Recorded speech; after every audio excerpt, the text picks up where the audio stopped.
Welcome to Biz Meds with Darris and Saad, where we give you the medications for your business.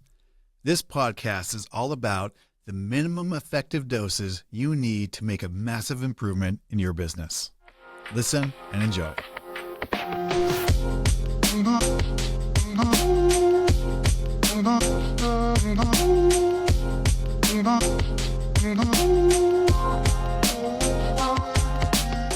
Hey guys, welcome back to another episode with your hosts. My name is Saad. And I'm Darris.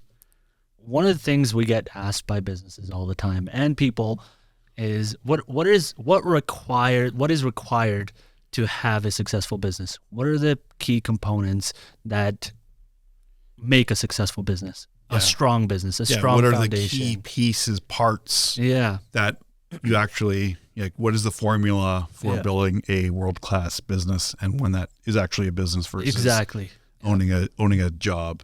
And as you guys know, we focus on giving you the most effective dose in the most minimum format by talking by talking in this podcast. And the minimum effective dosage for today, we're hoping to help identify is what those key components are in a business that are critical. Yeah. What are the 6 most effective components of a successful business? Exactly. And the reason why we're talking about that today is because we've talked about, having marketing and having sales coming in. But there's a few other aspects, and I'm going to hand it off to you to the other part is how do you know what to aim at if you don't know what it is? Yeah. And so what we want to do is help dispel some of the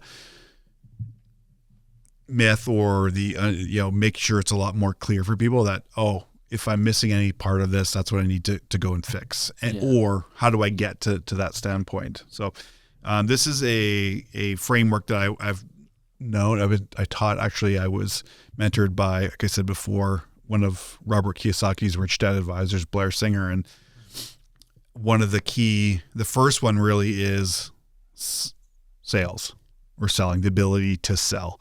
Because as you know, if you don't have sales, you don't have a business. Yeah. Right. That's first and foremost. So the first key component is you have to sell. That's the first kind of like wedge in that piece. So if you don't have sales, you don't have a business. So that's the first thing. And one of the often overlooked part of that is it's not just the ability to sell, it's you have to have something that feeds that pipeline. Mm-hmm. So it's actually, and the addition that I made to that framework was it's marketing as well. So marketing feeds the sales pipeline. And then ideally, if you're starting out, like you might be the one as a business owner that has to do a lot of that selling, and that's fine. Like you start somewhere, it's a maturity model. It's you grow through each stage. In most cases, you start a business, you don't suddenly have 10 people and you have a pile of people around you doing things. You have to go then do what we move on to the second part, which is build a marketing team. A team. Yeah. Yeah. So we want to build a team that then does the selling. Yeah, that fills your funnel, that keeps right. You're reminding me of a story that I heard. And there was this guy that was starting his business, and he was advised to start doing some marketing, but this is kind of a couple decades ago where flyers were the way to market. And he was like, I don't know if anybody's gonna get this business, or really I don't know if it's going to get to the right people. And the guy that was coaching him, he was like, you just still got to try it, because even if 10% convert from those, you're making 10% more money, and it's going to pay off for the flyers anyway. Yeah. So this guy goes around, does 300 flyers, and only like 30 people show up. And he's like, this is not worth it at all. This is so hard. And so he goes back to his coach, and the coach is like, how many are you doing? He's like, 300. Like, oh man, 300,000 minimum. Like that's what you got to be doing. He's like, whoa, what do you mean? Like, I'm only getting 30 people. He's like, yeah, but 10% of 300,000 is way more than 10% of 300 people. So it just reminded me of you got to keep the funnel being fed. Yeah. And there's multiple ways, right? So we're not saying, you have to go do a flyer campaign. There's multiple ways. There's word of mouth, there's a lot reaching out to your networks. There's a lot of different ways you can generate. We talked in one episode around if you have an email list, right? Like you can start generating a lot of activity just from your email list. So there's, we're not saying you always have to spend money. There is probably a point where you do need to start spending money on marketing, but like that marketing and sales piece is first. And then you build a team, because ideally you're not the one that's doing that all the time. You now bring people in. So you're buying back your time because they are doing that function. Yeah. And then move into the next part, which is actually called teach. So you have to teach your team how to sell. And it's not just teaching your team how to sell to your clients or customers. There's like selling happens in every level all the time. Yeah. And whether or not we like to admit it, we sell ideas, we sell ourselves, we sell our products, We influence people. We influence people, right? So it's, say you and your partner, you and your girlfriend are going out for dinner and she wants to go somewhere and you want to go somewhere. You're selling each other on what's the right option, what the options are and who is going to, which one's going to be the most valuable right? time spent in the evening. If you want to get up at 4 a.m. or 5:30 a.m., you have to sell yourself on why that's valuable and important. Now, if you have a team and let's just say you have your finance people, one of the things I love to do is, one of the things we talk about is the speed of money and cash flow. So you have your people that are dealing with your accounts payable and receivable. Well, guess what? You want to teach your team that you want to have cash coming in as fast as possible. So you want your receivables and your sales team to be able to coach them and teach them how to sell in a way that gets the deals, that money flows in as fast as possible. And then on your payable side, right, that's when you get to teach them, or they get them the training so that they can learn how to sell, why it's advantageous for to money to leave the business as slow as possible. So we want to negotiate the best terms so that money's flowing out as slowly as possible. And we just then become a cash rich machine. Yeah. So that's a part of that. Yeah. So that's sales, marketing. Yeah. So sell. Yeah. So sell, when we say sell, that's the marketing and sales together. We'll just kind of lump those together. Yeah. Okay. But it's just important to know that those things belong together. Yeah. Like you have to have that funnel filled to feed the pipeline for sale. So when we say sell, it's the marketing and sell part. Okay. And then we build a team, and then we have to teach our team how to sell. Mm-hmm. And that's, now we have more of a business in place that's going, because we're selling product, services, things are happening, right? And we're building a team. It's not just sales and marketing team, it's all of the functions. And so, well, what function are those? Maybe your finance team or whatever it is that you need to grow to do that. Then rinse and repeat. Yeah, wash, rinse, repeat. And then now what we have to do is we have to layer that in with another part, which is systems. And if you've been around the podcast for any length of time, you know why we are such a huge proponent of systems. Yeah. Systems create leverage. Well, what is leverage? What is the point of leverage? And say it again, leverage allows you to get more and achieve more, have more output for every unit of input. So you get more for putting in less energy and less time, all that stuff. So we want systems because then we can scale. And that's a really key part. So if you don't have the systems in place, you will then max out. You will reach maximum output. You won't be able to grow any further than that. So we want to continually, and by having the sell, team, teach component in place, and we're teaching all that, and they are taking care of that, what that does is allow us, right, as the owners, to continually invest in more and creating more and more leverage within systems, that because now we have the time to do that. Yeah. And that's the whole point. Yeah. Improve the system, continue lubricating it, making sure it's the perfect possible. Yeah. Because we're driving the longer term vision of what that company is. Yeah. Our most important investment is how do we enable more and more leverage to be created through systems in the organization? Yeah. And understand it exists on so many levels, because when we bring in additional people to our organization or business is communication it's not a linear relationship. Like the complexity of communication is not actually linear. It becomes exponential, which means that you and I, we have a one-to-one, right? We bring someone in. It's not now it's 3, it's now linear. And as we add another person, like the complexity of that network of communication becomes more and more complex. It becomes exponentially more complex, not linearly. Yeah. And that happens in a lot of areas of the business. So how we do that is we build systems to help reduce that complexity or handle that complexity. And so that's why that component is so, like, that's the key part that's going to help you scale faster and better than your competitors. So if you're not investing the time in building those systems, what you're relying on is people to do things, and we're trying to get people to remember to do things. And that will be one of the single biggest roadblocks to being able to scale, is you don't have systems in place.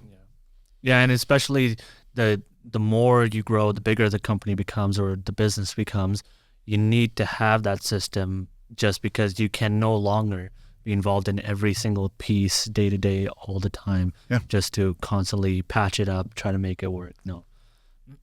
Yeah, and when you have a system, you know when something inherently is not working correctly, and it's much easier to pinpoint where something is not working the way it should be, and then you can go fix it. Yeah, exactly. For example, if like your supply chain is bogged down and you're out in your technology piece trying to figure out what's going on over here, and there's not even a problem there. So yeah. You're absolutely right.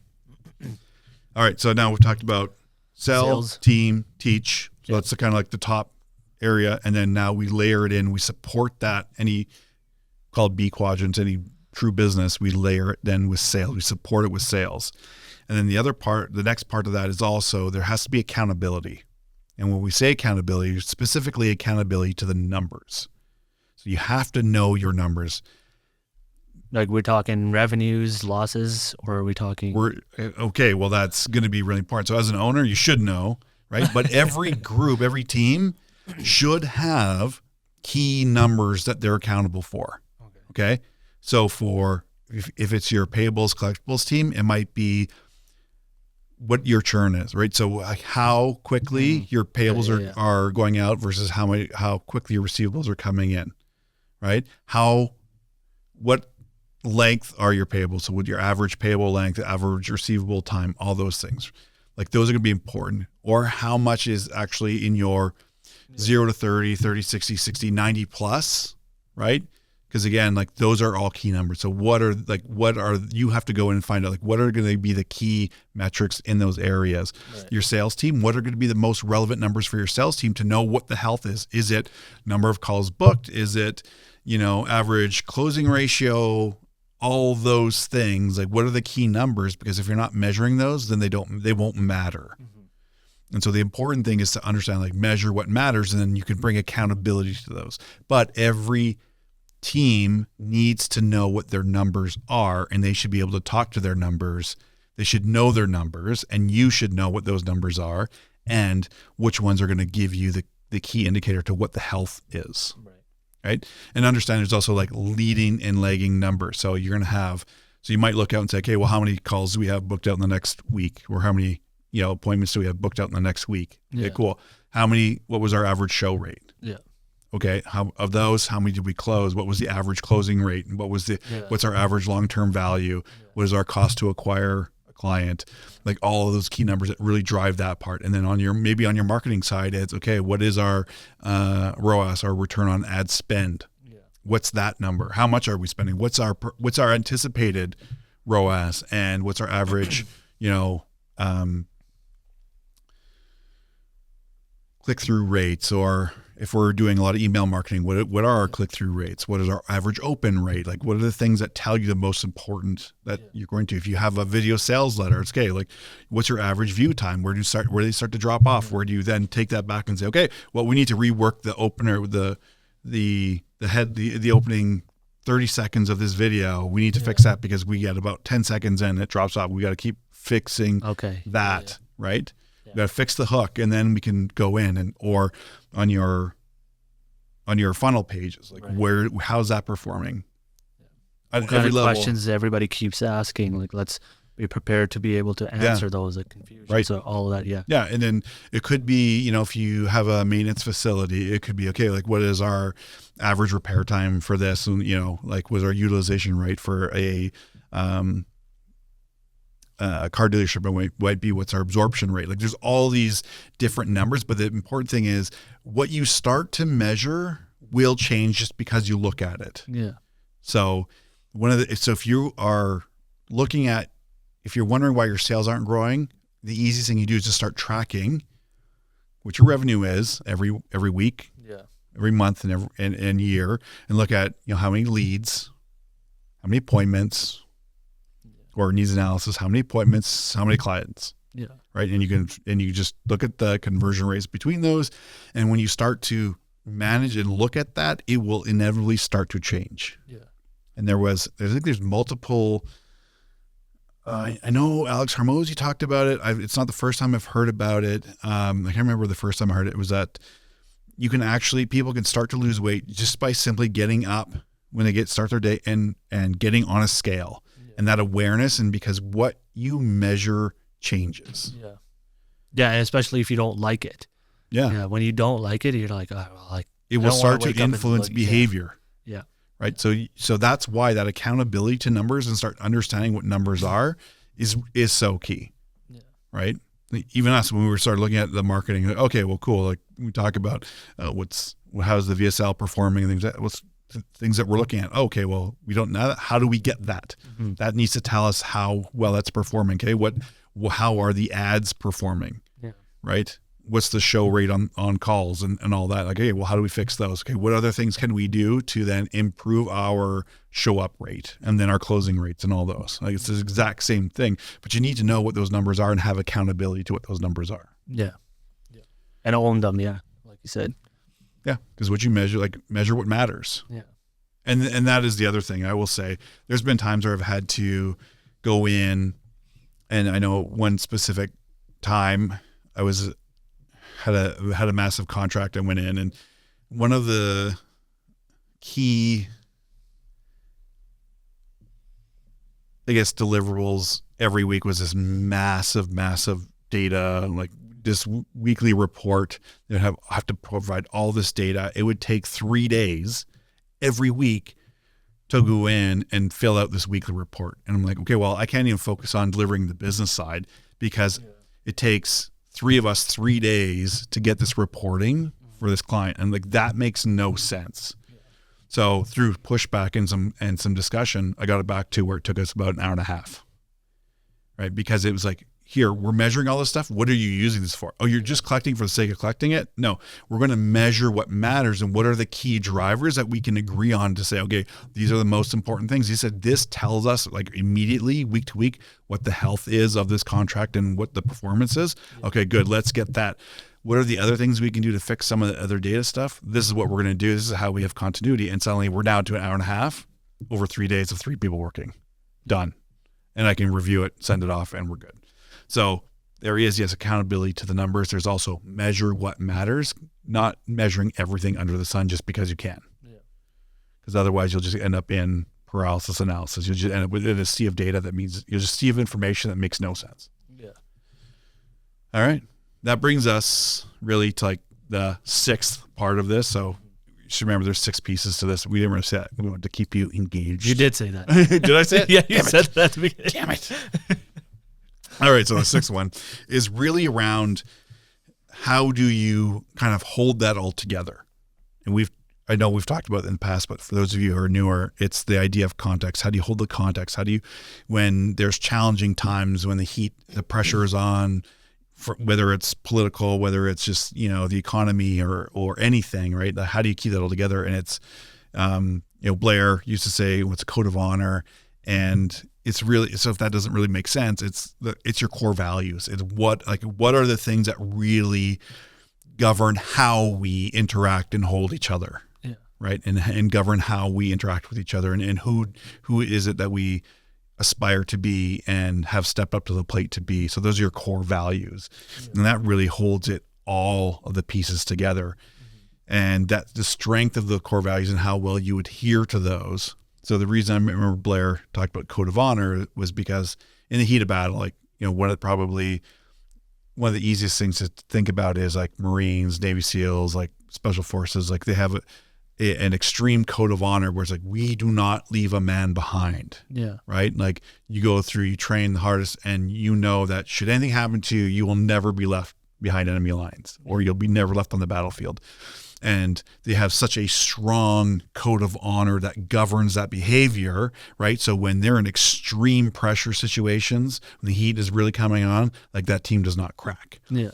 And so the idea is, if you have a strong culture, you have strong core values, right? Your team, that whole business can survive a lot because that context is so strong, and that's what you want. So if you're ever wondering, okay, do I have all the components? You might have all those other 5. You don't have number 6, which is your core values. Well, when that heat comes on, it's your guess is as good as anyone. Like from a probability standpoint, you might not survive that because that team will not pull together. Yeah. They won't have experienced what it's like to be accountable to each other and hold each other accountable, and really what it's like to be shoulder to shoulder someone when shit's going down. And it's a little exaggeration, but that's what it feels like when you are really in the things and he's coming on. That's going to be the key component. And if you're missing key component, but if you're missing any one of those, like you will not have a true business. And there's other frameworks. Again, this is just one of the frameworks for those of you who are wanting to know, okay, well, do I have a solid business that's ready to grow and scale, and can it handle that? Well, if you're missing any points of those, if you don't have great systems, okay, great, you can sell all you want, but you're going to tap out because you won't be able to sustain that. Yeah. It's going to fall apart. Yeah. And you could sell yourself right out of business. Yeah. The house is going to be strong if the foundation is strong. Absolutely. And that's kind of how you have to look at it. All those are extremely important pieces to have. And your core values might be different from another organization. That's fine, but it's the importance of when you're thinking about who do we want to be and what is it that we're shooting for, like that's going to be drive and allow you to attract the right people to that team. Yeah. So those are the 6 absolute critical things. Key components. I actually like that. Yeah. I like because it just simplifies the word key components. Yeah. And it gets the message across. Actually, you should coin it. Damn. So there we have it. That is the six key components. It'll only ever be us saying that. Everyone else will be like, you guys are ridiculous. People are going to pick up on it. No. People are going to pick up on it. All the people that are listening to us, they're going to start word of mouth. Key components, yeah. Keepy eyes. Yeah, All right, everyone. We thank you. Hopefully this has helped you understand a little bit more about, as you're driving in your business, to have a really strong business, those 6 key things. So we'll just recap them really quickly. So sell, so we say sell, which includes that component of marketing. Team, got to have a team that sells, and then got to be able to teach our team how to sell. And we want to support that with systems, right? Because that's the only way we're able to create leverage and scale and grow. And then we want to also support that with accountability, specifically accountability to the numbers. To the numbers, yeah. Right. Measure the things that matter. Yeah. And then we support all of that with our core values, our code of honor. So the things that really govern how we behave with each other and externally, right? That's the super strong glue that holds it all together. Yeah. So I want to say thank you. Yeah. I want to thank you, Saad, for co-hosting as always. Thank you, Darris, for educating us and letting us know more about the key components. And if you're new to the podcast, we thank you for joining us. If you have been along for the ride since the beginning, we continually appreciate your support. And if you have learned anything, we just ask that you share this with just one person. That's all that matters, and help them in their business. And to eternally to our mothers. Saad's mom, we love you. Thank you. Mom, love you. Thank you. Thank you. Everyone, thank you. And remember in the links below, there's going to be the free masterclass that is called Burnout to Breakthrough, a neuroscience-backed program to help you break free from overwhelm and burnout and allow you to break through that. And again, that's completely free. Just sign up with your email. Very simple. And remember, you are just one day away from the life you have always dreamed about. I'm Darris. This is Saad. We are Biz Meds, and we look forward to seeing your success and in the next episode.